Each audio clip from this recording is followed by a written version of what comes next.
En ce temps-là, les bergers se hâtèrent d'aller à Bethléem, et ils découvrirent Marie et Joseph avec le nouveau-né couché dans la mangeoire. Après avoir vu, ils racontèrent ce qui leur avait été annoncé au sujet de cet enfant. Et tous ceux qui entendirent s'étonnèrent de ce que leur racontaient les bergers. Marie, cependant, retenait tous ces événements et les méditait dans son cœur. Les bergers repartirent. Ils glorifiaient et louaient Dieu pour tout ce qu'ils avaient entendu et vu, selon ce qui leur avait été annoncé. Quand fut arrivé le 8e jour, celui de la circoncision, l'enfant reçut le nom de Jésus, le nom que l'ange lui avait donné avant sa conception.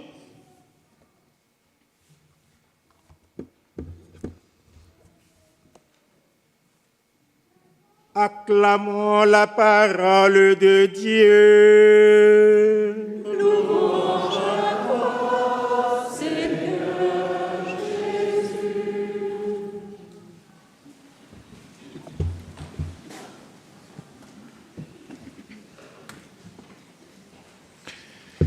Et oui, une nouvelle année s'ouvre aujourd'hui. L'année est nouvelle et nous, chaque année, un petit peu moins. On pourrait dire après tout, c'est une simple convention. Car finalement, qu'est-ce qui distingue le 31 décembre du 1er janvier, hein? Le temps se suit comme ça, s'écoule. Et face au temps qui passe inexorablement, marquer des étapes est essentiel. Nous en avons besoin. Nous les marquons par des grandes fêtes, des jours fériés, des anniversaires. Rythmer le temps, c'est en quelque sorte essayer au moins de le dompter, de le maîtriser, enfin tout au moins de l'apprivoiser. Parce que le temps nous échappe. Le Seigneur, c'est lui le seul véritable maître du temps et de l'histoire. C'est bien pour cela que nous voulons vivre cette étape avec lui, auprès de lui, en lui. Rompre le train-train quotidien, casser la spirale des habitudes, ce sera là ouvrir une brèche dans ce temps qui file et nous échappe. Cela nous permettra de nous le réapproprier pour ne pas en devenir simplement victime. Notre journée de Nouvel An est toujours l'occasion d'un bilan et d'un nouveau départ. C'est un passage. Et ça se passe au mois de janvier. Vous le savez peut-être, mais dans l'Antiquité, Janus était un dieu à deux visages. Hein. On le représentait sur les deux faces d'une porte. Hein. Une face tournée vers hier et une tournée vers demain. Janvier, ça vient d'ailleurs de Janus. Hier soir, nous avons longuement rendu grâce pour l'année jubilaire. Nous avons passé le seuil pour vivre une année nouvelle. L'action de grâce nous a fait du bien. Rendre grâce, c'est respirer. Nous goûtons là à la liberté suprême que nous offre la prière, de ne pas nous replier sur nous-mêmes. L'action de grâce, elle nous décentre et elle nous fixe en Dieu, source de tout don. Et alors on est heureux, parce qu'on est en lui, parce qu'on le contemple, et qu'il nous aime, et que nous l'aimons.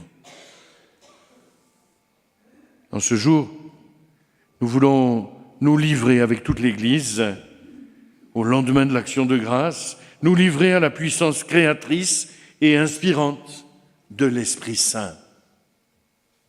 Dans la tradition de l'Église, on chante le Te Deum comme nous l'avons fait hier soir à minuit.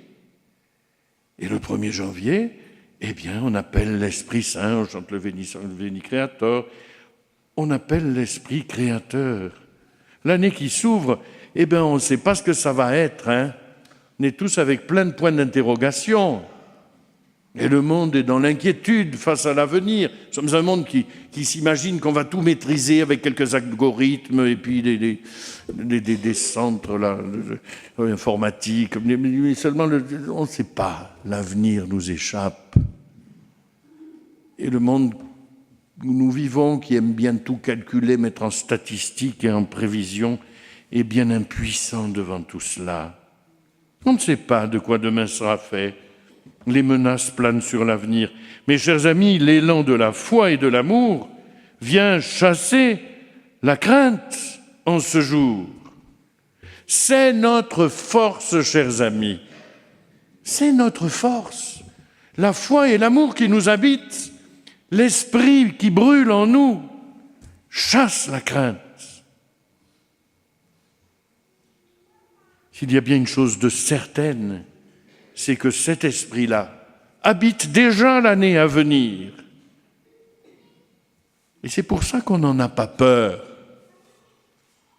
Vous voyez, c'est dire, mais c'est quoi la différence de chrétien, pas chrétien, c'est tout pareil. Mais c'est pas du tout pareil. C'est pas du tout pareil. Nous, l'année qui s'ouvre, nous savons qu'elle est déjà habitée par l'esprit d'amour de Dieu. Le Seigneur est fidèle. Cette année est déjà habitée de l'Esprit Saint. Alors nous nous confions à lui pour qu'il nous éclaire, pour qu'il nous brûle tout au long de cette année qui s'ouvre. Et l'équipe pastorale, cette année, ici au sanctuaire, a souhaité que cette année 2026 soit vouée à la réflexion et à la prière sur le thème de la paix, qui est le bien le plus précieux. Paix intérieure, bien sûr, paix familiale, paix sociale, paix entre les nations.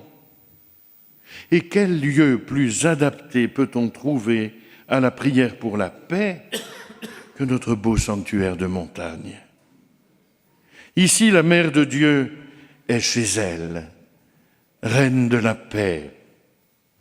Elle a voulu ce lieu pour rendre aux âmes la paix, celle que le monde ne connaît pas, celle que le monde ne s'est pas donnée, mais que le ciel répand dans nos âmes. Voyez-vous, plus qu'un arrangement trop humain, la paix pour nous chrétiens est d'abord un don de Dieu. Et ici, en ce lieu, le Seigneur nous ouvre les écluses du fleuve de la paix. Et plus encore, saint Paul dira que le Christ est notre paix. Et ce n'est pas un truc, la paix. Ce n'est pas un sentiment, la paix. C'est quelqu'un. Quelqu'un qui s'est fait chair, qui a pris notre vie d'homme, qui a sanctifié le moindre de nos gestes humains. C'est lui notre paix. La paix, ce n'est pas un contrat, ce n'est pas un traité, c'est une alliance. La paix, c'est une personne. Ici, la Mère de Dieu est donc bien la Mère de la paix. Ce premier jour de l'année est consacré à Marie, Mère de Dieu, mais c'est aussi la journée mondiale de prière pour la paix. Et dans son beau message pour ce 1er janvier 2026, Léon XIV rappelle que les religions doivent être, dit-il, attentives à la tentative croissante de transformer en armes même les pensées et les paroles. Nos paroles doivent être des paroles de paix. Et ça, tout au long de l'année. Nous avons à devenir, pas à pas, au fur et à mesure de l'année qui s'ouvre, des apôtres de la paix. Oh, avec nos limites, avec nos pauvretés, bien sûr. Mais la ligne de fond est là. La guerre commence quand ça crie à la maison. Eh oui, c'est là que ça commence. Mais la paix commence là aussi. En ce premier jour de l'année, nous voulons donc désarmer nos pensées et nos paroles, être des artisans de paix crédibles dans un monde qui est fracturé par l'avidité et la colère. Ici, dans la grande paix de la montagne, la Vierge Marie est venue en messagère de paix, de consolation, de réconciliation. Le message du lot est plus nécessaire que jamais à ce monde. Soyez-en les apôtres auprès de vos amis, de vos connaissances, de vos familles, de ceux qui vivent des drames, des ruptures, des blessures. Ce lieu est un lieu pour la paix. Goûtons, et spécialement en ce jour, la douceur de cette présence maternelle qui a imprégné ces lieux. La Vierge Marie est si proche de nous, chers amis. Mieux que tous les discours, elle peut retourner nos cœurs et guider tout au long de l'année, guider chaque jour nos pas au chemin de la paix pour une vie toujours plus belle. Amen.